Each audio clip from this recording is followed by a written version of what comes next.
Assalamualaikum.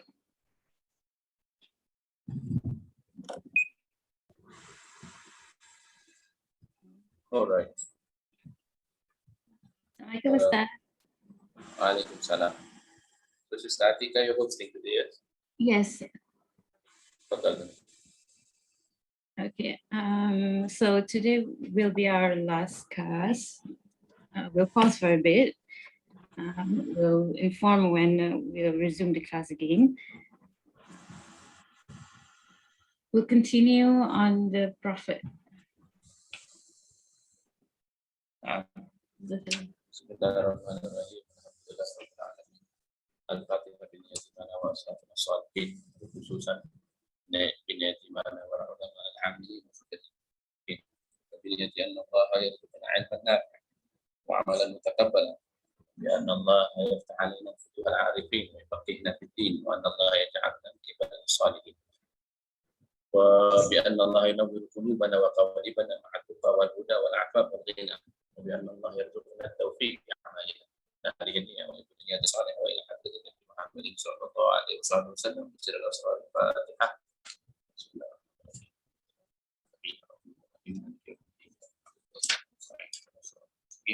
صراط الذين أنعمت عليهم غير المغضوب عليهم ولا الضالين. بسم الله الرحمن الرحيم. الحمد لله رب العالمين. والصلاة والسلام على أشرف الأنبياء والمرسلين سيدنا محمد وعلى آله وصحبه أجمعين. أما بعد, because Allah Subhanahu wa Ta'ala has granted us this opportunity to meet again together, inshallah, to discuss an important matter. As we know that the Risalah al-Jami'ah of Muhammad bin Zain al-Habshi consists of three disciplines of knowledge that derives from the Quran and Sunnah. First and foremost is the division regarding Tawheed, which I need to say that it discusses the nature of reality, the nature of birth, and God, certainly, the Prophet Muhammad, his prophecy, and that which he tells us we will come to see. And after the discussion on Tawheed, inshallah, we will pause for a while until we inform you. We will enter into the discussion pertaining to al-fiqh, or the understanding, the division pertaining to the ibadat, as the worship of Allah Subhanahu wa Ta'ala, how it is done, how it is performed. And then thirdly, after that, there is a division of tasawwuf or tazkiyah nafs pertaining to the purification of the heart. Well, Hasan, as for Tawheed, we know that it is covered in the books of Aqidah. The science that discusses the nature of reality is the science of Aqidah.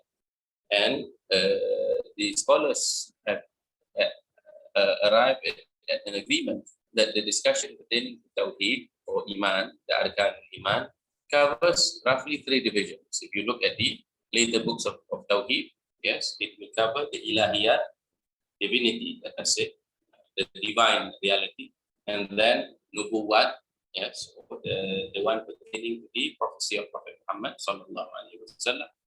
And then thirdly, it covers what is called the Sam'iyat, inshallah, the Sam'iyat from the big Sam, meaning that which is heard, that which is reported coming from the Prophet sallallahu alaihi wasallam, pertaining to the Ghaibiyat, pertaining to the realms of the unseen.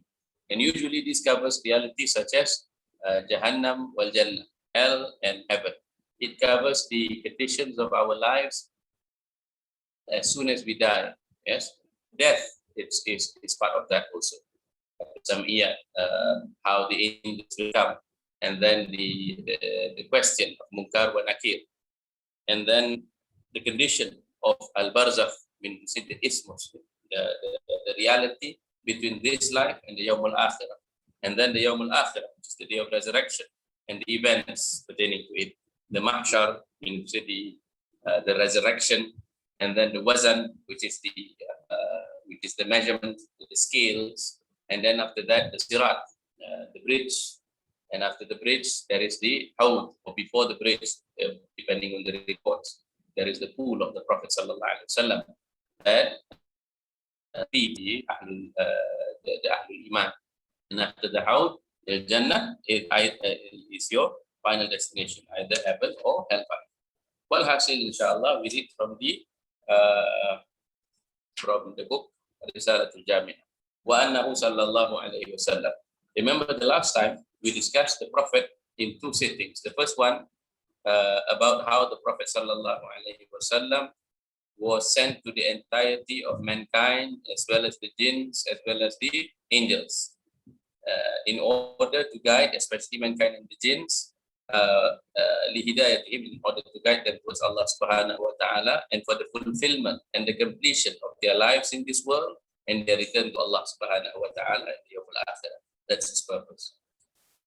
In our last meeting, we have discussed the mu'jizah, yes, how the Prophet sallallahu alaihi wasallam had been strengthened, his prophecy was consolidated through the miracles given by Allah subhanahu wa ta'ala, chief of which is the Al-Quran Al-Karim. So today we enter inshallah upon the Sam'iyat. Wa annahu sallallahu alaihi wasallam, and that he, Muhammad sallallahu alaihi wasallam, sadiqun, yani that he is truthful, fi jami'i, or he has spoken the truth, fi jami'i ma akhbara bih, in everything that he has reported to us, that he has brought to us, anillahi ta'ala, from Allah subhanahu wa ta'ala, minas sirat. So the first is sirat.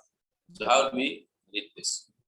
Syar' al-mu'allif bil kalami an sam'iyat. So now the author, Imam Ahmad bin Zain al-Habshi, began with the discussion on this sam'iyat. Yes, from وهي الأمور التي تثبت بالسمع. These are matters that becomes established through reports, meaning it is not established through reason, nor is it established through sense observation.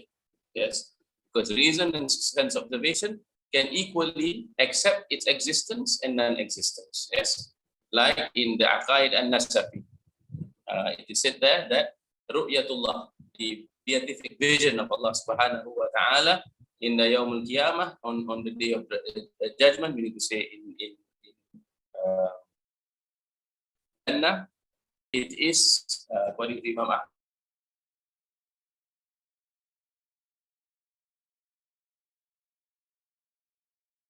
is wajib based on the report. So now, why is its possibility important in Imam An-Nasafi's Aqidah? Because the Mu'tazilah object to the beatific vision of Allah subhanahu wa ta'ala, not on the grounds of sama, because many of the Mu'tazilah were people who were well versed in the Hadith and Al-Quran. Yes, so they were, as Mu'tazilah, they were people who accepted the Quran and the Hadith, except that they would reject certain things or give it an allegorical interpretation if they consider that it is not acceptable to reason, but to be particular their reasoning. So when the mutakallimin amongst the Ahlus Sunnah, when the theologians amongst the Ahlus Sunnah face the Mu'tazilah or counter the arguments, they usually counter it by the force of intellect, because they know that the Mu'tazilah accept the Quran and Sunnah already. So therefore, but on the matters of the Akhirah, as we know, its reality and truth is established not based on reason alone, meaning to say unguided reason. It is established on naqal, meaning to say based on Quran and Sunnah.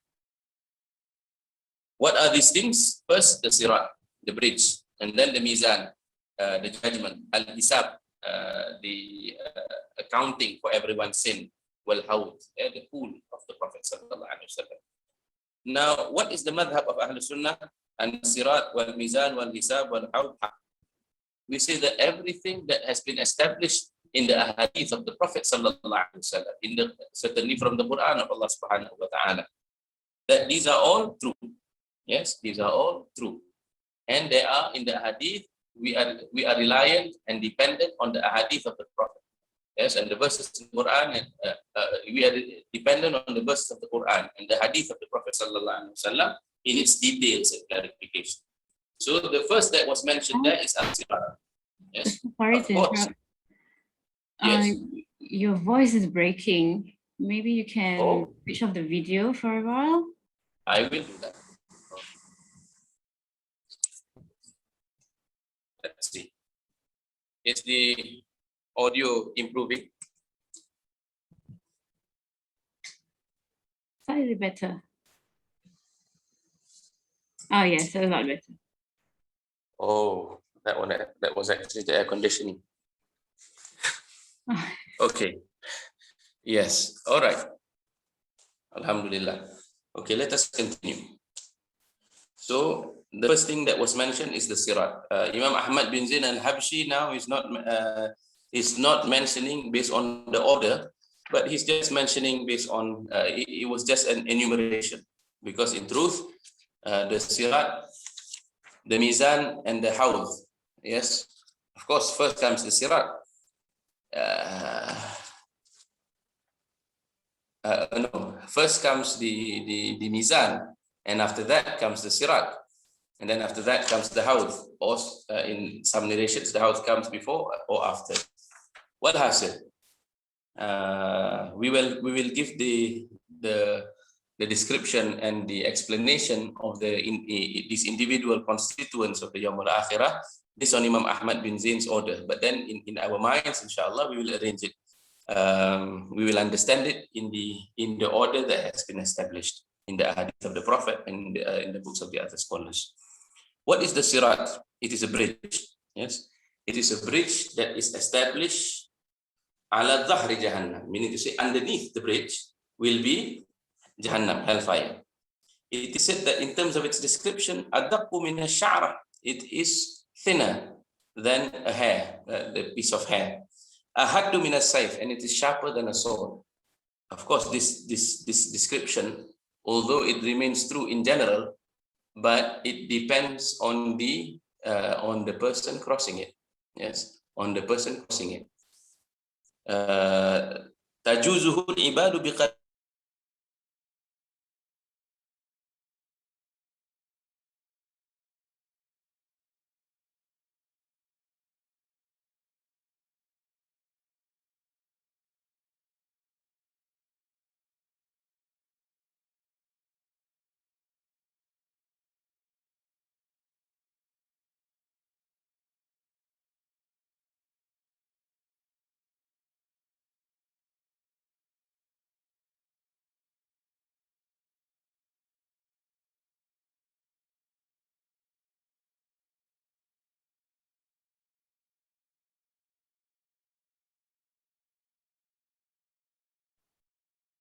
Okay, hold on. I'm trying to reach him.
Assalamualaikum. Can you hear me? Waalaikumsalam, yes. Hello? Okay, Alhamdulillah. Yes, I'm sorry. During the month of Ramadan, we have enjoyed uninterrupted internet connection because I managed to find a time where everyone was asleep, because in Ramadan they sleep during the day, but as Eid comes, they're reverting to old timings. So I suppose if we are to have events in the future, I might need to contact our friend Zain again and ask to have the sessions at his place. Well, Hasil, we were speaking about the Sirat as the bridge, yes? So the bridge, it is said just now, we have given the descriptions about the it's being thin and so on, but that the Ummah of the Prophet ﷺ cross the bridge at different speeds, yes, depending on their stations. Wa'illa, and if they don't cross the bridge, what then happens? As the Prophet ﷺ said, وَيُضْرَبُ السِّرَاتُ بَيْنَ ظَهْرِ جَهَنَّمَ. In the hadith reported by Imam al-Bukhari, that the bridge will be put above hellfire. And I and my ummah shall be the first to have crossed it. And no one speaks. Certainly no one will speak. Yes, if you are saying something so frightful as that, and you're so frightful over your life, even in this world, when we experience things like that, we will not be speaking, isn't it? So the Prophet said, وَلَا يَتَكَلَّمُ يَوْمَئِذٍ. No one speaks out of their fear, anguish, yes, and regret, and inability to rely on whatever they have done in the world. وَلَا يَتَكَلَّمُ يَوْمَئِذٍ إِلَّا الرُّسُلُ. So the only one who speaks on that day are the prophets. Why? Because the prophets are people who are protected from any kind of sin. Yes, they are ma'asumin. And what do they pray for on that day? Allahumma sallim. Ya Allah, yes, make them safe. Make them safe. Naam. وَفِي حَافَةِ السِّرَاتِ كَلَالِيبُ مُعَلَّقَةٌ مَأْمُورَةٌ. There are also at the ends of the bridge beastly animals who will be commanded, yes, to catch, yes, whoever that is meant to be caught. Just because you're crossing the bridge, yes, and you do not fall in the beginning, doesn't mean that you are ensured safety, yes, to the pool of the Prophet ﷺ. Yes, because there will be. Imagine especially if you are somebody who is crawling, or who is somebody who is walking, isn't it? It is said that the distance there is of several hundreds of years of traveling, isn't it? So it will be a great ordeal on that day for those who are not given the exceptional speeds like lightning, or some like the blink of an eye, you're already there. So those who are saved will be saved, and those who are caught will enter into hellfire. May Allah subhanahu wa ta'ala protect us from the difficulties of the afterlife. May Allah subhanahu wa ta'ala forgive us all our sins. May Allah subhanahu wa ta'ala accept our submission to Him. The next is the Mizan. Yes, the Mizan. It is the scale. Al-Mizanu haq. We know also, we affirm the truth of the Mizan because Allah subhanahu wa ta'ala, based on the verse in the Quran, Allah subhanahu wa ta'ala said, wal waznu, and the measurement of that day is truth. It's true. Al-haq is true and real. Faman thakulat, whoever whose scales are heavy, yes, are heavy with good deeds, faulaika humul muflihun. They are those who will be saved. In the other verse, Allah says, وَمَا مَنْ خَفَّتْ, and whoever whose scales are light on that day, because according to the ulama, good deeds have weight, are heavy, but evil sins are light, yes, because they have no reality to it. Yeah, so therefore, whoever whose scales are empty, yes, so they are people who will suffer eternal regret. وَقَوْلُهُ سُبْحَانَهُ وَتَعَالَى, as well, Allah subhanahu wa ta'ala said, we place the scale on that day with justice. No one will be wronged on that day, meaning to say, Allah subhanahu wa ta'ala will not wrong anyone on the day of judgment. وَإِنْ كَانَ مِثْقَالَ حَبَّةٍ, and if you have done something bad or something good to the size of a habba, yes, to the size of a seed, yes, min mithqala habbatin min khardal, yes, from a sesame seed, something extremely small. Allah subhanahu wa ta'ala will be able to bring it forth, yes, to show it and to establish it to the eyes of the for the sake of judgment. وَكَفَى بِنَا حَاسِبِينَ. And isn't it sufficient that we are the one who is accounting for all your deeds? وَقَوْلِ النَّبِي صلى الله عليه وسلم. There is also the hadith of the Prophet صلى الله عليه وسلم in which it is said, كَلِمَتان حَبِيبَتان إِلَى الرَّحْمَنِ. There are two words which is dear to Allah subhanahu wa ta'ala. It is light. It may appear light upon your tongue, but it will be heavy on your scales. Meaning to say, if you wish to have a scale which is dear and beloved to Allah subhanahu wa ta'ala, then fa'akthir, then read a lot, recite a lot from the following adhkar. Subhanallah wa bihamdi, subhanallahil azim. It is especially recommended to read in Fajr, or after Fajr, after your Fajr prayers. Amongst the things that the scholars recommend is to recite 100 times of Subhanallah wa bihamdi, subhanallahil azim. It is also in the Wirdul Latif of Imam Abdullah ibn Alawi Haddad, wherein they will say Subhanallah wa bihamdi adada khalqih wa rida nafsih wa zinata arshih wa midada kalimatih, and then Subhanallah al-azim wa bihamdi adada khalqih wa rida nafsih wa zinata arshih wa midada kalimatih. Meaning to say, these are the thing super added to that is the multiplier of the contents of this individual adhkar. Nonetheless, this simply goes to show that the dhikrullah, yes, is something that is not to be taken lightly.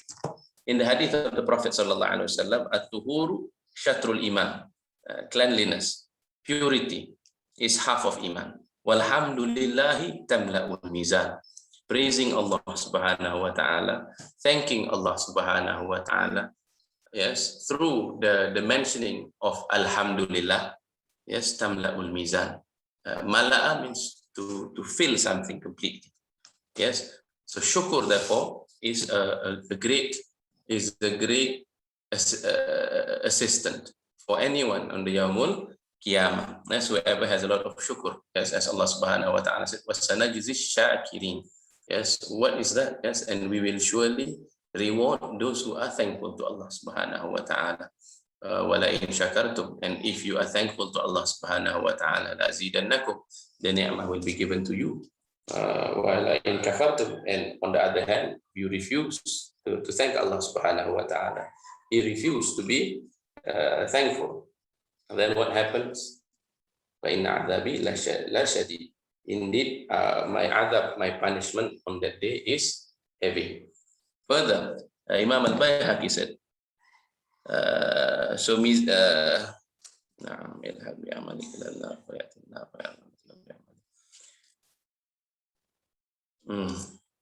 okay, let me just read something from the Jawharatul Tawheed.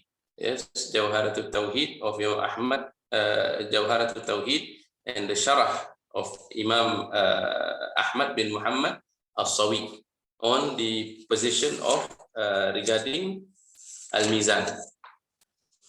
So it is said that al-Hisab haq.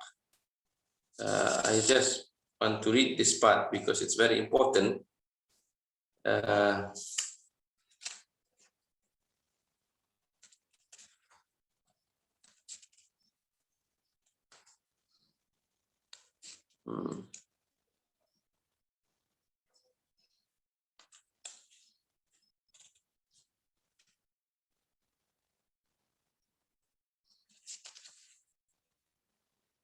Now, okay.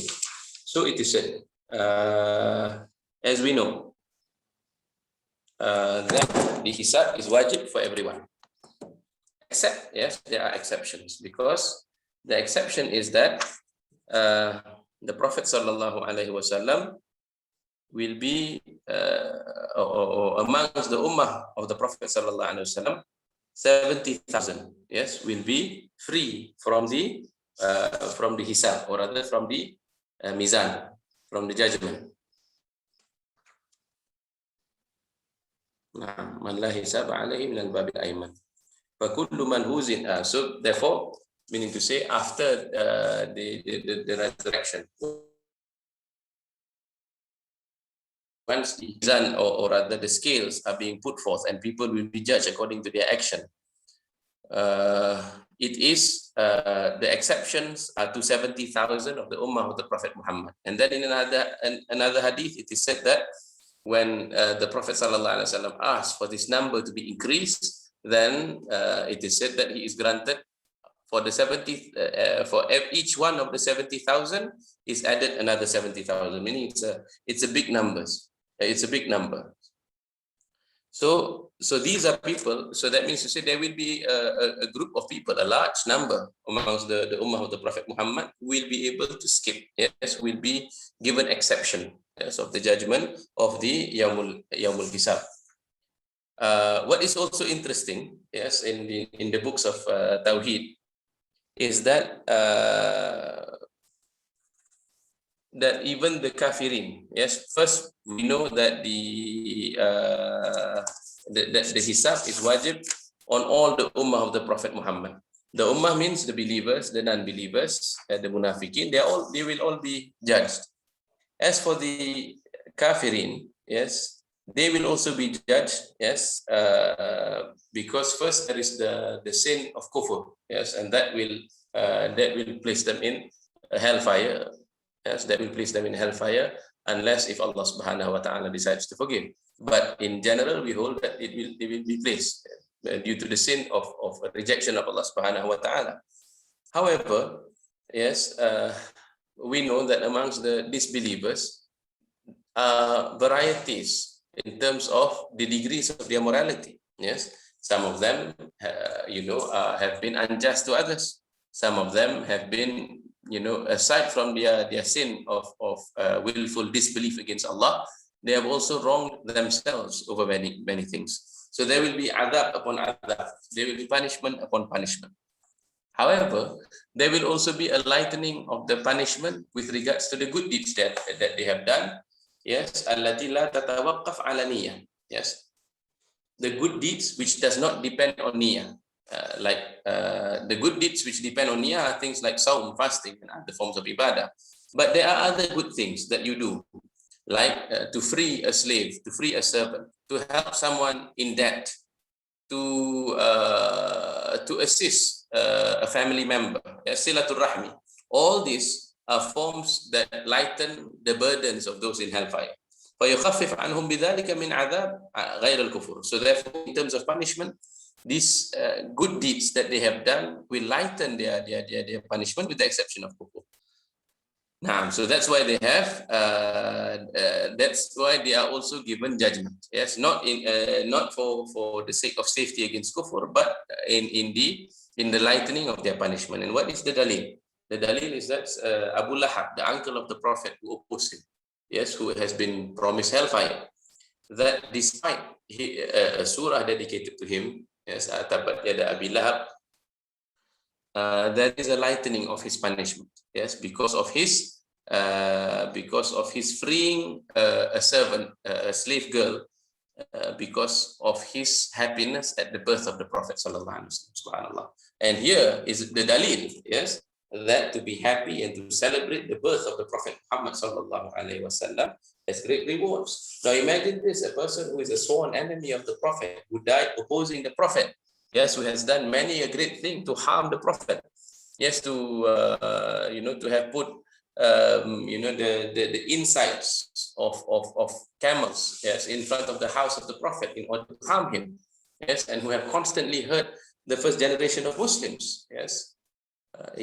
Because of his being happy, yes, he's expressing his happiness on the birth of the Prophet through the freeing of a slave. Allah Subhanahu wa Ta'ala lightens even him, as his punishment is being lightened. What more the ummah of the Prophet Muhammad, yes, who loves Allah Subhanahu wa Ta'ala, who loves the Prophet Sallallahu Alaihi Wasallam. So if we show happiness at his birth, yes, if we thank Allah Subhanahu wa Ta'ala for his birth, certainly there is an established reward. What has it? Naam. Yes, wa amma qawluhu ta'ala fala nuqimu lahum. So therefore, even though there is a verse in which Allah Subhanahu wa Ta'ala said that there will not be a wazan for them in Yawm al-Qiyamah, in other words, is the wazan with regards to saving them from hellfire due to their kufur of Allah Subhanahu wa Ta'ala. Yes, or it is also said by some of the scholars that hasanat, yes, good deeds done by the disbelievers done by the disbelievers, the rewards will be gotten in this world. Yes, hayatun tayyibah will be gotten in this world, in the sense that to the extent that they will be given long life, or perhaps was'atul rizq, meaning to say their rizq becomes augmented. Yes, and they are given health of body. Yes, and we have seen these things, that good things come to sometimes to disbelievers. Yes, and the believers complain about their rizq being the portion of their rizq being small, or that they have ill health in the body, or whatever it is that they are lacking in the life of this world. But have they observed, for example, the rights of their families and relatives? Have they ensured that their earnings are all halal? Have they given in charity, and so on and so forth? وَلَا يُجَازِي عَلَيْهَا فِي الْآخِرَةِ. So, because the good deeds, they are not rewarded in the akhirah, according to some of these scholars. Walhasil, there is also the notion, yes, that أن الحسنات متميزة في كتاب والسيئات بآخر. Yes, there is a hadith called the hadith al-bitaqah, the hadith of the hadith of a card. Yes, hadith of a card. فإنه, in the hadith, it is said that there is a servant of Allah, a believer, yes, but he has done a lot of things to harm himself. Sayyi'at, yes, he has done many ma'siyah, yes. That it is said that it is more than 99, let us say, documents, sijillan min al-ma'asi, from his ma'siyah, one after the other is placed. And as for the every file or every document containing his ma'siyah is the length of what the eye can see, meaning to say an extremely corrupt person. فَتُوضَعْ فِي كَفِّهِ سَيِّئَاتٍ. So on the arm of because the scale, let's say there's two arms, so on the one arm is his goodness, and on the other arm is the punishment that is due to his bad acts. So Allah subhanahu wa ta'ala then said, when it is seen that this person is just full of corrupt behaviors, he has not done any good, then Allah subhanahu wa ta'ala said to him, Ya abdi, my servant, hal fa'alta hasan? Have you not done any good? Yes, have you not done any good? And then the servant will say, fayaqul, la ya Rab. No, my Lord, I have not done any good in my life. Wa na'udzubillah, may Allah subhanahu wa ta'ala save us. Then Allah subhanahu wa ta'ala said, well, there is one other matter. Yes, then what is to be determined, of your final fate, because it is clear that you have wronged yourself. You have certainly wasted the opportunities of doing good in your life, and you have done all this wrong. So that's just one matter then between me and you. So therefore, Allah subhanahu wa ta'ala commanded the angels to bring out the bitaqah, the card. Yes, bitaqah is sometimes used for modern day things such as passports and identity cards. Yes, it is basically a document carrying an important information. بإخراج البطاقة وهي ورقة. It's a small piece of paper. In some of the narrations, it is small. It is as small as an ant, let us say. What is written upon it is the word La ilaha illallah Muhammadur Rasulullah sallallahu alaihi wasallam, or La ilaha illallah Muhammadur Rasulullah. Then this is put in the side of his good deeds. What does this do? It erases, it deletes all the ma'siyah that he has done. Wala yathqul ma'a ismillahi shay', until nothing remains of the evil deeds that has been done. Then Allah subhanahu wa ta'ala said to this, Allah subhanahu wa ta'ala commanded the angels, amdu bi abdi ila al-jannah bi fadli wa maghfirati. Yes, bring the servant of mine to my jannah, to my garden of paradise, through my fadl, meaning to say through my kindness. Yes, through my sheer blessing upon him, and with my forgiveness. So Allah subhanahu wa ta'ala can forgive the servants with the strength of the kalimah at-tawheed. Yes, the strength of your kalimah tawheed, la ilaha illallah Muhammadur Rasulullah sallallahu alaihi wasallam. Which is why Yes, which is why when some of the awliya and some of the ulama of this ummah, yes, when they establish things such as the ratib, like Imam Abdullah bin Alawi al-Haddad, Al-Imam Umar bin Abdul Rahman al-Attas, yes, they have done a great service to this ummah. Yes, when they have gathered and composed their own individual ratibs, yes, collection of adhkar, and both in their adhkar put the kalimah la ilaha illallah. Imam Abdullah bin Alawi al-Haddad, it is read 50 times in his ratib. As for the ratib of Imam Ammar bin Abdul Rahman al-Attas, or Habib Umar bin Abdul Rahman al-Attas, Sahibul Ratib, it is read 40 times. It is read 100 times, or if not, then 40 times. Well, Hasil, the idea is to keep at it, yes, to read it every day, yes, to read it every day until the kalima la ilaha illallah becomes part and parcel of our living reality. Yes, because we cannot know the true immensity of this word, la ilaha illallah, yes, Muhammadur Rasulullah. Yes, we can read a hadith like this to understand its qadar in the Yawmul Akhirah. Yes, in the commentary, the scholar said that this being saved by virtue of the kalimah la ilaha illallah alone. Yes, this is not given to anyone. This is not given to anyone, nor is it given to everyone. It is rather the chosen of Allah Subhanahu wa Ta'ala servant. So, what sort of servant whose kalimah la ilaha illallah Muhammadur Rasulullah will save him on the Yawm Qiyamah? Certainly those who are, if we want to maximize our chances, those who are most frequent at reciting it, and secondly, those whose recitation of it is read with the presence of Allah Subhanahu wa Ta'ala. And this is why, when we look at the amal of the believers, yes, with the amal of the believers that has withstood the test of time, like the amalan orang-orang Melayu, what do they do every time? Yes, even if they come to Tarim here, yes, in the month of Ramadan, while waiting for Maghrib, if they gather, it is always what is always read is the tahleel, yes, the kalimah la ilaha illallah. When a person dies in the family, they will do the tahleel for that person, yes, after their passing, the tahleel for the person after their passing, the first 3 days, and then after that 40 days, and then after that depending, yes, some of them do the majlis tahleel for the deceased every year after their death, and some others, for example, children who love their parents will out of habit, either have a weekly majlis tahleel or so on, or whenever they have family gatherings, they will recite the tahleel. This is because of the sheer magnitude, the sheer content of the kalimah la ilaha illallah, yes, Muhammad Rasulullah. Yes, this is also another reason why we have to be careful who we take our religion from. Yes, and we have to be careful of the effects of the corruption of knowledge.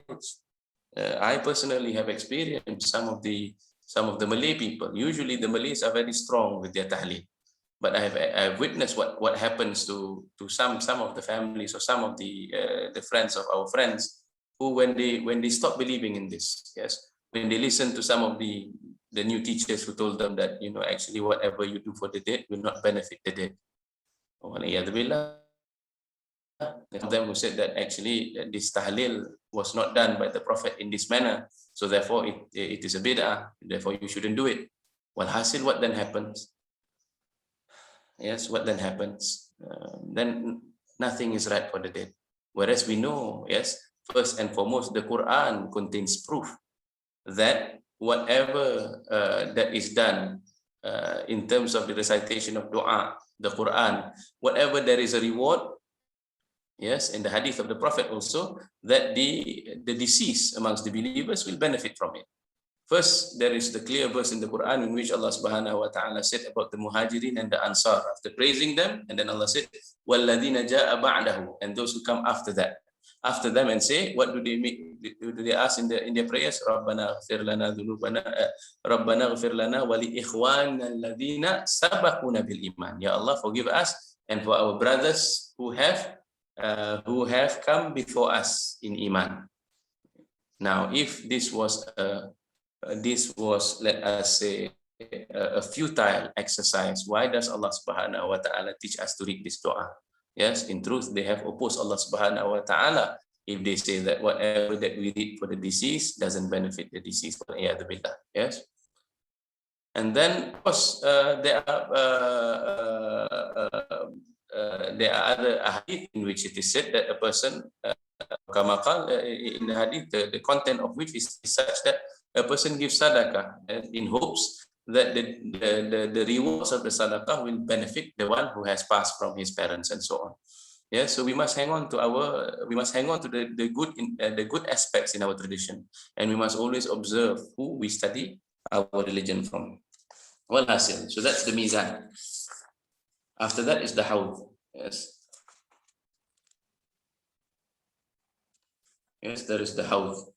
Al-hawd, the pool, yes, as translated into English. In the Malay, in the old Malay, it is said, I think in the Aqaid An-Nasafi, its early translation, it is said that it is like a kawah air ataupun periuk ataupun telaga, meaning to say something that can contain water, but it is extremely because the hadith gives its description that its size is like between Sana'a in Yemen, which is meaning to say one of the furthest known distances in the Arab lands, and the other side is the north, what is north to Egypt, and what is close to Gaza. So that's the length. Meaning to say it's an extremely large body of water. Yashrab minhul mu'minun. The believers will be drinking from it. Man shariba minhu, and whoever drinks even a little of it, it is a drink in which after that you will never feel thirsty. Ba'duha abadan. Arduhu masiratu shahr. Its length is like a month's travel. Its water or its liquid is that in terms of whiteness, it is whiter than milk. Or in English we say pearly white. It's whiter than that, let us say. Wa ahla madhakan min al-asal. It tastes sweeter than honey. Wa atyabu rihan min al-misk. It smells better than any musk in this world. Wa hawluhu abari.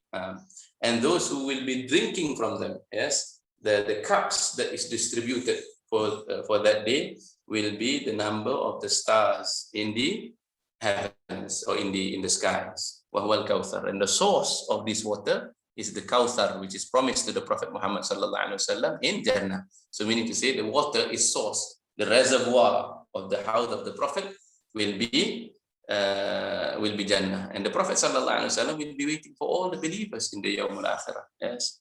But while he is expecting all of us, some of them will be commanded to abstain from the drink. Yes, whereas the Prophet wanted us to drink of it, but Allah Subhanahu wa Taala commanded us to commanded these people, some of these Muslimin who were known as Muslims in the world, to abstain from it. They are not given the house on that day. Because it is said to the Prophet that you do not know what your people have done after you left. What is it that these people have done after the Prophet ﷺ left? Meaning to say, in terms of their actions towards what is commanded by the Prophet. Yes, either they have introduced innovations which does not belong to the religion, or they have left the duties which the Prophet commanded them to do. Yes, the things that the Prophet have commanded them to take care of, they did not take care of. Yes, the amanah that he has left, including the things that he has left. Yes, amongst the amanah that he has left are his family members. Yes, his family members, meaning the Ahlul Bayt.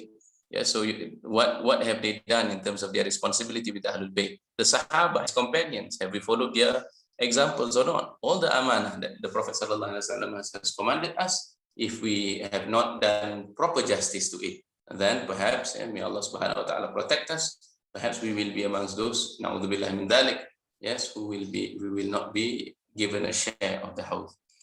Thabit, hadith kathira. Yes, it is. One day, it is said in one of the hadith, well, the Sahaba with him, the Prophet sallallahu alaihi wasallam was raising his head, smiling. Yes. Then some of the Sahaba said, "Ma adhakaka ya Rasulullah? What is it that is cheering you?" The Prophet. The Prophet then said, "Just a brief while ago, yes, I have received revelation, a surah." Then he read it. Say, Bismillahirrahmanirrahim. Indeed, we have given you inna a'tainakal kautsar. Indeed, we have given you al-kautsar. Fasalli li rabbika wanhar inna syani'aka wal abtar. So therefore, praise your Lord. Yes, pray to Allah Subhanahu wa Taala. Inna syani'a. Indeed, the one who oppose you, he is the one who is cut off. Yes, meaning to say whose descendants are cut off, whose deeds are cut off. Because as for the Prophet sallallahu alaihi wasallam, yes, the sababun nuzul of this ayah is that some of the enemies of the Prophet amongst the mushrikeen, while he was in Mecca, were jeering at the Prophet after the death of one of the sons. Yes, and the Prophet, was badly affected by that. So Allah Subhanahu wa Taala revealed to him this verse, Al-Kawthar. Yes, indeed, the Kawthar that is given to the Prophet sallallahu alaihi wasallam is able to benefit, yes, the large size of people amongst his ummah. And furthermore, the Prophet ﷺ was given Sayyidatina Fatimah to Zahra, and Sayyidatina Fatimah to Zahra had given him Sayyidina Hassan al-Hussein, and for the descendants of Sayyidina Hassan al-Hussein until the end of time, they will play and they have played an important role in the ummah of the Prophet. Then the Prophet ﷺ asked the rest of the companions, do you know what is this Kawthar? Yes. Atadruna mal Kawthar. Do you know what is this Kawthar? Allah. The companion said, Allah and his Prophet knows better. Indeed, yes, the Prophet said, it is a river. Yes, it is a river which the Prophet, which Allah Subhanahu wa Taala has promised me. Upon it is much good. It is also, yes, out of it flows the pool, which shall feed, yes, shall quench the thirst of my ummah in the day of resurrection. Yes, its cups, yes, is the amount of stars. Then it is said, as I said just now, this is the source, the hadith. Then one servant, yes, will be denied the drink. And I said to Allah Subhanahu wa Taala, my Lord, this man is from my ummah. Then Allah Subhanahu wa Taala answered, Ma tadri ma hadatha ba'd. You do not know what has happened after you in terms of what this person had done. Wa minha qawluhu. Na'am. So what is important is the belief in the house. As for whether it comes before the sirat or after the sirat, so long as we believe in it, the belief in it coming before or after shall not harm our iman, inshallah. Wa nas'alullaha subhanahu, may Allah subhanahu wa ta'ala, yes, honor us, grant us to drink of this house, yes, with the Prophet sallallahu alaihi wasallam, granting us syafa'ah wa syarab min yadihi syarifah, and may Allah subhanahu wa ta'ala honor us even more, yes, by drinking it from his very blessed hands. Syurbatan la nadma ba'daha abadan, we never be thirsty afterwards, inshallah. Wa ghairu dhalika min umuril akhirah, and there are other aspects of the day of judgment. Now, what else is mentioned about the day of judgment? First, hisab. Hisabullah ta'ala al-ibad ala a'malihim. So there is, as we said, there is the scale, the measurement, but there is also al-hisab. Yes, hisab is accounting. So we will be accounted. Yes, if we have sins, yes, that has not been forgiven all of it, then na'udzubillah, yes, there may be time that we have to spend in the hellfire of Allah Subhanahu wa Ta'ala. May Allah protect us. Allah, yes. We do not know, isn't it, the extent of Allah Subhanahu wa Ta'ala's punishment. That's why Imam Abdullah bin Alawi al-Haddad said, if we understood the nature of sins, well, we will understand it to be more fatal, more lethal, yes, more lethal than a lethal poison, yes, a poison that kills. So we will try to avoid all types of sins, that either that which is between ourselves and Allah, our Creator, or that which is between ourselves and other human beings. As for that which is between us and Allah Subhanahu wa Ta'ala, yes, to address the sins requires tawbah, certainly. The tawbah means that for any ma'siyah that we do, we make istighfar. Yes, we make istighfar and we ask Allah Subhanahu wa Ta'ala to give us strength so that we can stop from doing it, to desist from doing it. So stopping it, and then to seek forgiveness from Allah Subhanahu wa Ta'ala for having trespassed the limits that He has set. And then after that, to make the strong resolution not to come back to it. That's tawbah between ourselves and Allah Subhanahu wa Ta'ala. As for that which is between ourselves and other believers, other human beings, other animals, and so on, we need to address the matter. Yes, if we have, let us say, we have wronged a person, yes, either with our tongue, yes, if we have said certain things that hurts the feelings of another person, we have to seek forgiveness. If we have backbited another person, we have to seek forgiveness. If we have stolen from another person, we need to return that which is stolen, and we need to seek forgiveness. If we have borrowed from someone, we need to return the debt. Yes, these are all part and parcel of basically of addressing the mistakes. Imagine if all the believers in this world acted according to this standard. Yes, wouldn't Allah subhanahu wa ta'ala re-establish ourselves as the best ummah in this world? Second is to believe that the manner of taking your kitab, the manner of because that day is the day of awards, the ceremony of awards, and also punishments. Yes, the day of judgment, let us say. So the believers will be taking his book from his right. Yes. As for the kafir, they will be taking it from their left hand or from their behind, out of their being ashamed, yes, for what they have done. And number 3, yes, to also believe in that day, in the shafa'ah of the Prophet sallallahu alaihi wasallam fil akhirah. So some of them refuse to, partake in majlis of the salawat of the Prophet sallallahu alaihi wasallam, or they oppose us if we mention the Prophet sallallahu alaihi wasallam in a good light. Yes, some of them, they refuse to love the Prophet. Yes, some of them out of false sense of zealousness. Yes, they say, well, the Prophet sallallahu alaihi wasallam himself said, do not extol me. Yes, do not overpraise me, as the Christians have overpraised Isa alayhi salam. Yes, they say that as if to say the Prophet Muhammad is just one of them, as if the Prophet Muhammad's role is merely to deliver the message. This is a false sense of haughtiness. In truth, the meaning of that hadith, as we have discussed before, does not mean, yes, that we shouldn't praise the Prophet, because how can we overpraise the Prophet? Yes, when it is due to him that we come to know Allah subhanahu wa ta'ala. Well, hasil, the purport, the meaning of that statement by the Prophet sallallahu alaihi wasallam, as said by the scholars, is that do not make him exceed the limit of humanity. But anything that does not exceed the limit of humanity, then all is welcome. Yes, meaning what the Christians have done with regard to Isa alayhi salam is to call him the Son of God, and that the believers who love the Prophet Muhammad sallallahu alaihi wasallam has never done.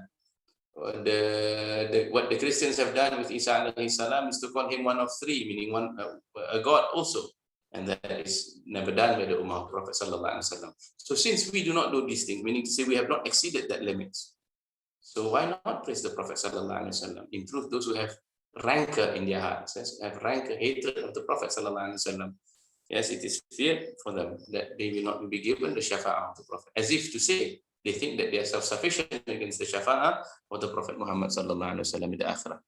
But may Allah give us the shafa'ah of the Prophet. Yes, because the Prophet sallallahu alaihi wasallam shafa'ah is needed at every juncture. There is the shafa'atul uzma, the major shafa'ah, the major intercession, which is granted to all in the starting of because they will be waiting in the mahshar, in the resurrection, until they went from one prophet to another, asking Allah subhanahu wa ta'ala to start the process of the shafa'ah, to start the process of judgment. It will be a long stretch, a long length of time in which people cannot bear it anymore. And then there is the shafa'ah of individuals at every level. Those who are given, so the salawat of the Prophet sallallahu alaihi wasallam will the degree of your salawat and your closeness to the Prophet will help you in the mizan, will help you in the sirat. Yes, and certainly the house is dependent on the Prophet sallallahu alaihi wasallam.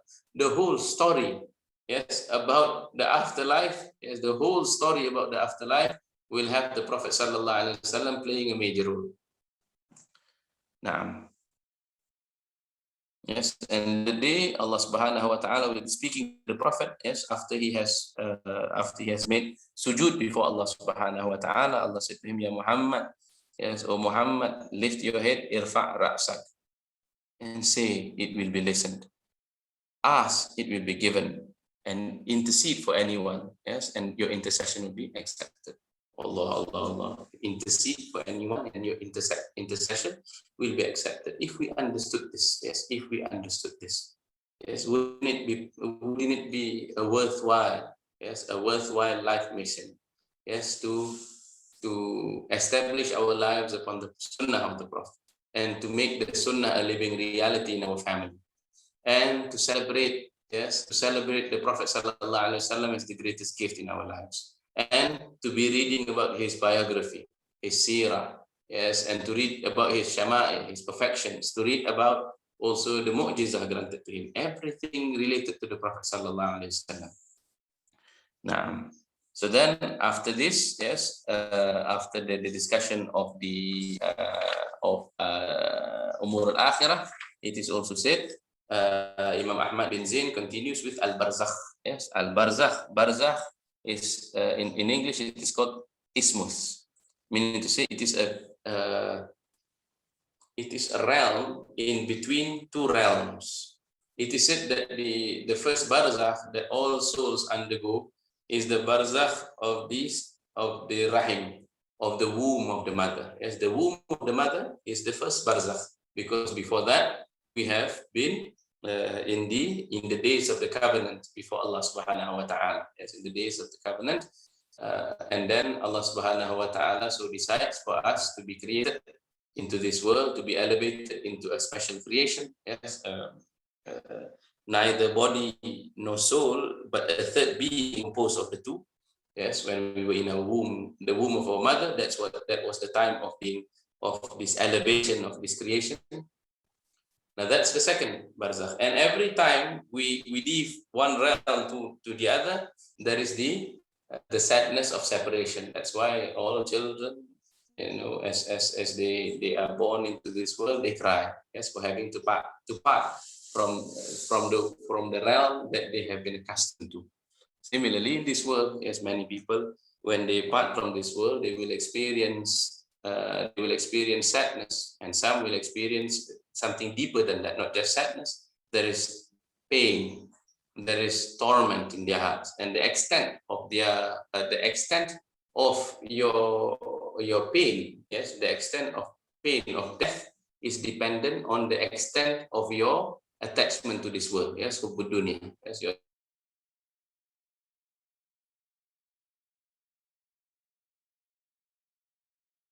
so al-barzakh is like that. So the barzakh that we are talking about now is the what happens to a person if he or she were to die, and then it is not yet the day of judgment, because the day of judgment is not yet, as far as we are concerned now.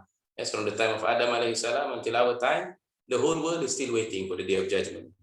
Yes, the whole world is still waiting for the day of judgment. So there is then a realm between our world and the day of judgment. Yes, from the time of Adam alayhi salam down to Nuh, down to all the prophets, down to our Prophet Muhammad sallallahu alaihi wasallam, down to our time. There's a realm between this world and the next. It's called barzakh. Naam. Yes, wa huwa aidan ma baina dunya wal akhirah. It is between the dunya and the akhirah. Min waqtil maut ila al-ba'th. From the time, for individuals, it is from the time of your death until the time of your resurrection. Faman mata, whoever dies, therefore, yes, faqad dakhala fil barzakh. Whoever has died enters into the barzakh. This is the realm of the marhum, yes, the realm of the Allah yarham, and the realm of the Allah yarhamah. Yes, Allah Subhanahu wa Ta'ala forgive all the believers, as amongst our family, especially, and those we know, and those amongst the believers of the Ummah of the Prophet sallallahu alaihi wasallam. So, what is it about the alam al-barzakh? First, there is the question of the soal of munkar wa nakir. Yes, the soal of the munkar wa nakir, to angels. Syakhsani ha'ilan. They are two angels. They will after, let us say, after you have been buried, for those who are buried, because not everyone dies and they are buried. isn't it? We know today that there are people who die from explosions, and there are people who, let us say, maybe they get cremated. Yes, they get cremated, either for whatever reasons. Well, hasil, yes. But the idea is that the main thing to understand is that they will be raised by two angels, and they will be asked on questions of tauhid wa risalah. It will be asked for them, yes.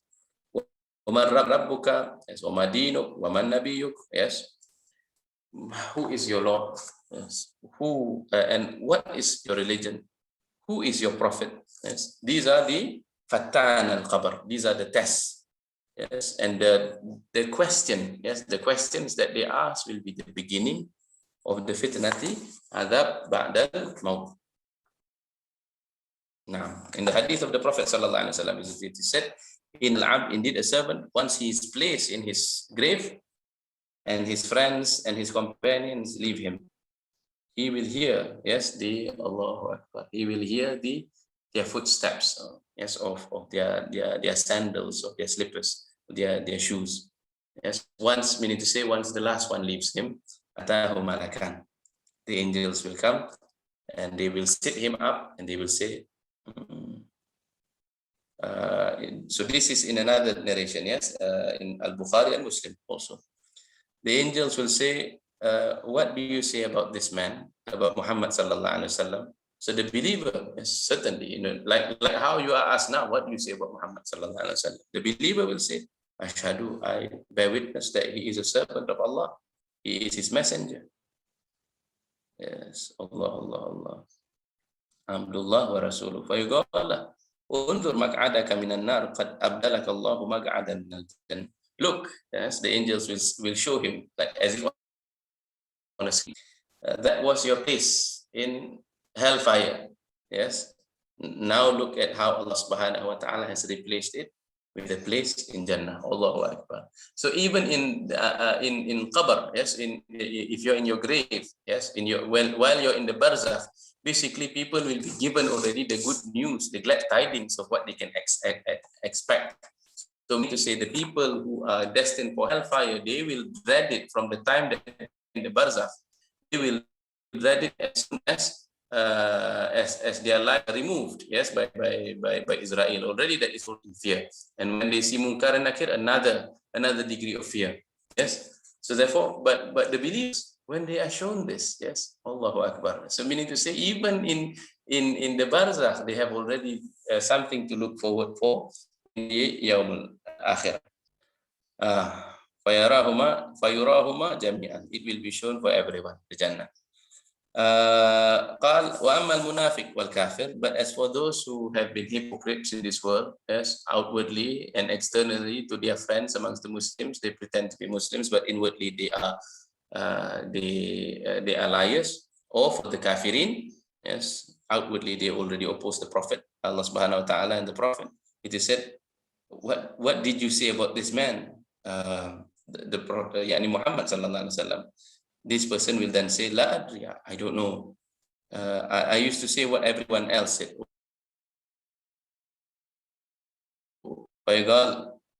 Yes, he will then be punished with min hadid, yes, with something of metal, yes, darbah.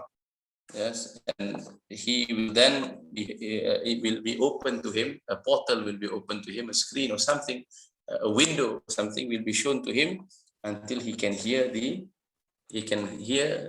fire, the coal of hellfire burning. Yes, this coal of hellfire burning is in truth heard by everyone in creation, with the exception of mankind and the jinn. Yes, with the exception of mankind and the jinn. Kana Nabi sallallahu alaihi wasallam idza farigha min dafn al-mayyit waqafa alayhi wa qala, yes.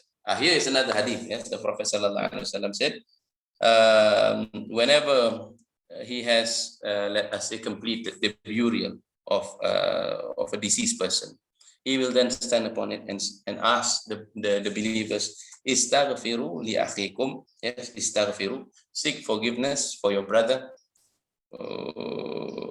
was'alu lahu bitathbit, and ask Allah Subhanahu wa Ta'ala to give him resolve in his iman. فَإِنَّهُ الْآنْ يُسْأَلْ. He is now, meaning to say he's about, let us say, he's now being, he is about to be asked. Meaning to say he's about to enter into the examination hall, that he is about to be examined. Now, already here is another clear indication. Istaghfiru li akhikum. That it is possible that you can ask forgiveness for your fellow brother who has passed away. Yes. Allah Akbar. Yes. Now, the next one is the adab al-qabr. Yes, وعذاب القبر ونعيمه. المعنى أنه يجب اعتقاد عذاب القبر ونعيمه وأن الموتى يحيون في قبورهم. That it is also wajib upon us to believe in the punishment of hell, in the punishment of qubur, or the punishment of the ismus, the barzakh, and the pleasures of the barzakh, and al-mauta, and that the dead will be living. Yes, the dead will be living in several conditions. Yes, as for the believers, either they wish to have a long rest, or they will be visiting amongst themselves. They will have a life of their own. And some of them, amongst the awliya, they will be making dua for those who are living. Yes. Allahu Akbar.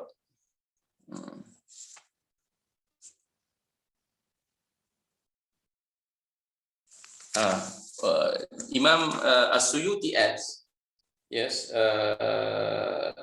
that while it is true that the main questioners will be Munkar wa Nakir, it is also contained within that statement that within the ahadith and the sources and the Quran and the hadith, that there will be other angels. Yes, there will be other angels also present. Wa su'alu makhsus. As for the questions, yes, it is makhsus biman kana mukallafan. It will be asked for those who are mukallaf, meaning to say those who are held responsible in this world, meaning to say children, you know, who die at a young age, they will be excluded. Allah. Yes. Children, yes, who die at a young age, meaning to say before the age of taklif, they will be excluded from the questions. So, you know, they will be welcome in the barzakh, they will live a good life, they will be shown their parents in this world. Yes. And they will be making prayers for their parents, certainly, as children. وَسُؤَالُ مَخْصُوص. So it is purposely for the mukallaf, either jinn or mankind. Yes. وَيَسْتَثْنَى مِنَ الْمُكَلَّفِينَ الْأَنْبِيَاءِ. But as for the mukallaf, those who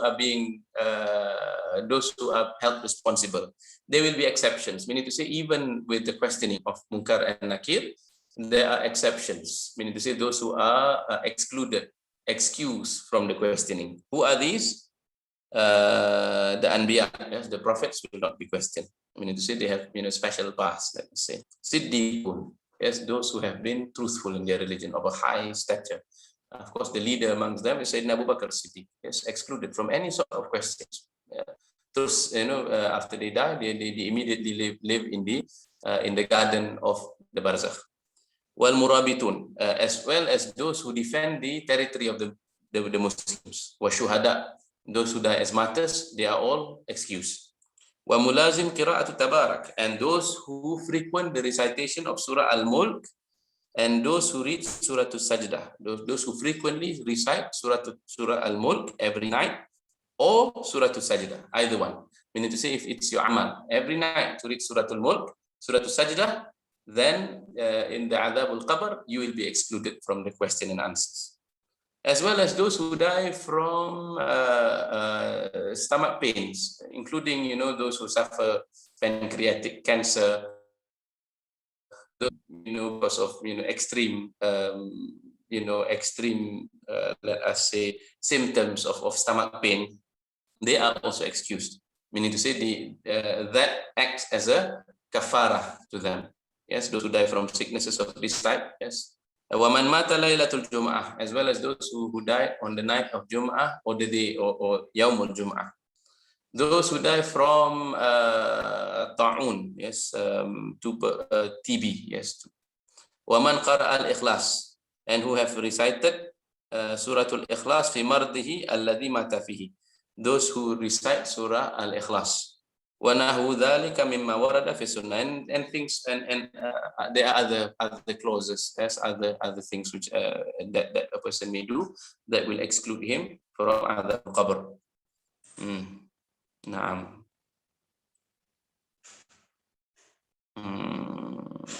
Okay. Let us say a bit more about the adab al-qabr. So the punishment of people in qabr will be given to all the kafirin, the munafikin, and some among the believers who like to perform maksiyah of any type. Yes, yanqati amman khaffat. And if those who have maksiyah, or those whose sins are a little, once it has been extinguished, then it stops. Meaning to say, for a time they were punished, then it stops. وَمَنْ لَمْ يُسْأَلْ فِيهِ لَا يُعَذَّبْ فِيهِ. But in general, or rather, what can be concluded also, what can be safely concluded is that those who are not asked by the angels, they will be also free from the adab. So the questioning of Munkar and Nakir is another thing. The adab al-qabr is another thing. So, but if you're excluded from the questioning, you're also excluded from the punishment.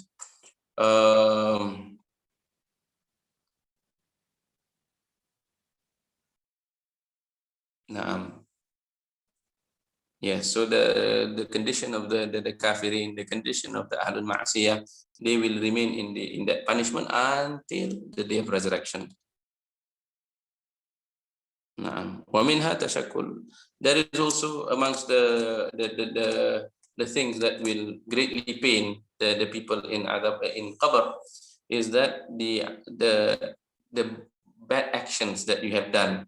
Yes, they will take on certain forms, like the form of an ape or monkeys or pigs. Yes, and they will, constantly disturb you. Yeah, fi qabr. And there will be an opening, a portal in Jahannam to show them, yes, what is awaiting them, and they can hear the burning of Jannah. Yes. Oh, may Allah subhanahu wa ta'ala protect us. Likewise also, there will be ni'mah, as that arrives to the believers in their graves. يَخْتَصُ بِهَذِهِ الْأُمَّةِ وَلَا بِالْمُكَلَّفِينَ وَمَنْ جُمْلَةِ نَعِيمِهِ. Of the things which are the pleasures of the barzakh is that it will be made large. Yes, meaning to say you'll be given a good dwelling. وَفَتْحُ طَاقَةٍ فِيهِ مِنَ الْجَنَّةِ. There will be a portal opening for that person from Jannah. وَجَعَلَهُ رَوْضَةً مِنْ رِيَاضِهِ. So he will be given like a garden, yes, like a good dwelling. And his amal, yes, his good deeds will be his companions. Yes. Now, amongst those who have said about this is Imam Abdullah bin Alam al-Haddad in his qasidah Qad Kafani, isn't it? Allah subhanahu wa ta'ala, Imam al-Haddad said, وَبِحُسْنِ ظَنِّ ulazim. And with husnul dhan, yes, bersangka baik, his good opinion of Allah, his good opinion of other believers is his favorite action. Yes, وَبِحُسْنِ ظَنِّ ulazim. Bahwa khilli, good opinion of another person is my close friend. Bahwa khilli wa halifi wa anisi, and my anis, my close companion, my close friend. Wa jalisi, the person who I always keep close company with. Yes, tula layli wa nahari, throughout night and day. So if he has already befriended a good opinion of people of Allah subhanahu wa ta'ala in this world, in the Yawmul Barzakh, likewise, these are going to be his companions. Na'am, azab al-qabr wa na'imuh. And I think, inshallah, that is where we will end our discussion today.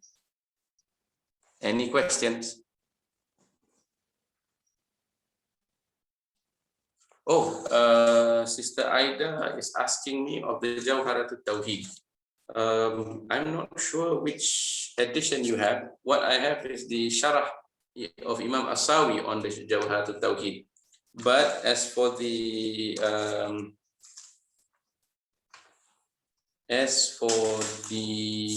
bait or the line which is being given Sharah, it is the one pertaining to let us say uh,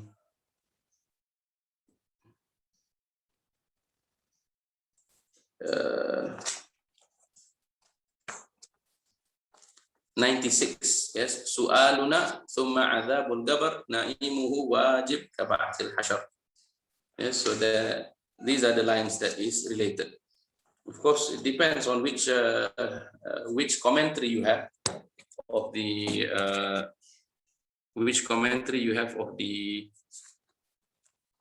Ibrahim Al-Laqani, line 96. Yes. Naam. Ya suratul Al-Jasad.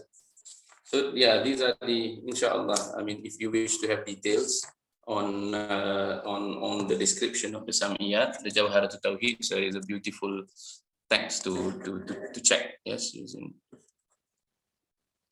And there are several commentaries that have been written by very well established scholars on the Jawharatul Tawheed.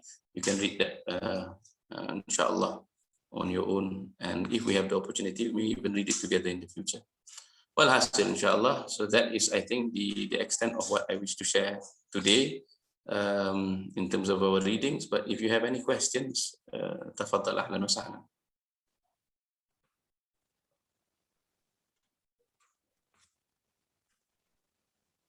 Any questions? No questions.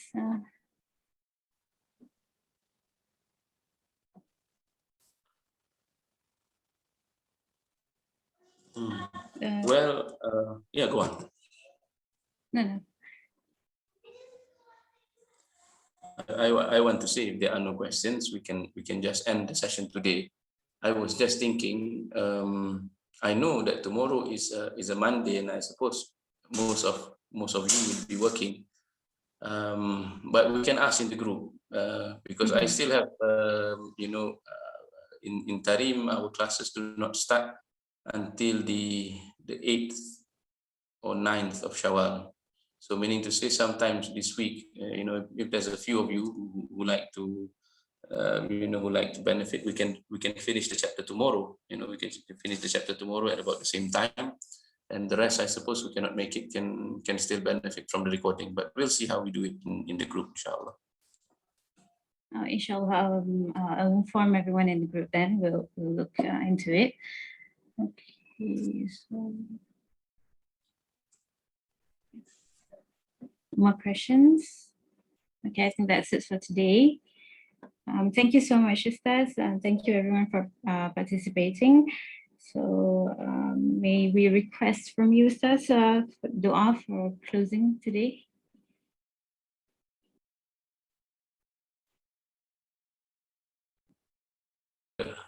We intend for this Fatiha as how it has been intended by the Salaf amongst us, amongst the Salihin, those who have been forgiven by Allah Subhanahu wa Ta'ala, those who have been given safety in the Yawm al-Qiyamah and Wafi Barzakh, those who have been excluded from the tests of Malakan, Munkar wa Nakir, and those who have been given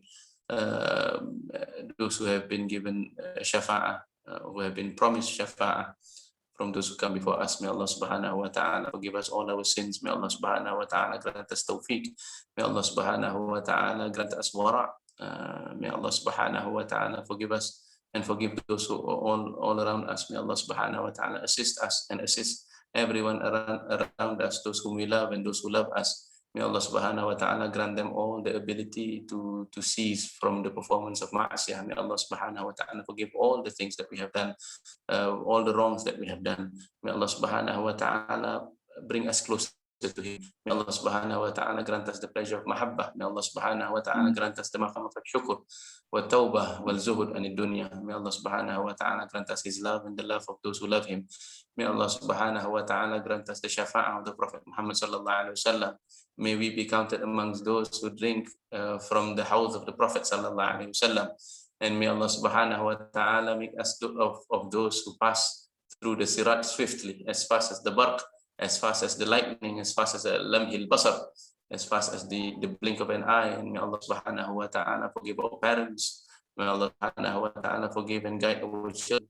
May Allah Subhanahu wa Ta'ala grant us the shafa'ah of the Prophet Muhammad sallallahu alaihi wasallam at every juncture, and may Allah Subhanahu wa Ta'ala gather us together with him in the Jannah. May Allah Subhanahu wa Ta'ala grant us to be amongst the Zumratul Salihin, amongst the gatherings of the Salihin. And may Allah Subhanahu wa Ta'ala protect our iman from the fitnatul zaman, from the fitnatul Masih ad-Dajjal. Na'udzubillah min dhalik. May Allah Subhanahu wa Ta'ala protect us from the khutwati shaitan, from the trappings of the accursed devil. And may Allah Subhanahu wa Ta'ala protect us from the fitnatul dunya. May Allah Subhanahu wa Ta'ala protect us from the fitnah of the adab al-qabr. Amin amin ya rabbal alamin. Bihadhihi niyyah wa bikulli niyatin salihah wa ila hadratin Nabi Muhammadin sallallahu alaihi wasallam bi sirri asraril Fatihah.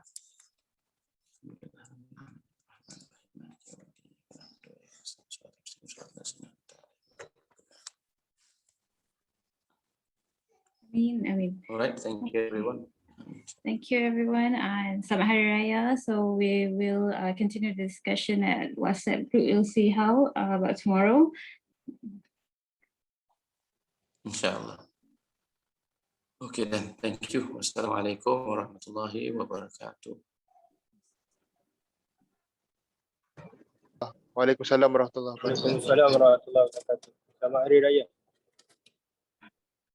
Happy Teacher Day, Ustaz Muhyiddin. Waalaikumsalam warahmatullahi wabarakatuh. Selamat Hari Guru.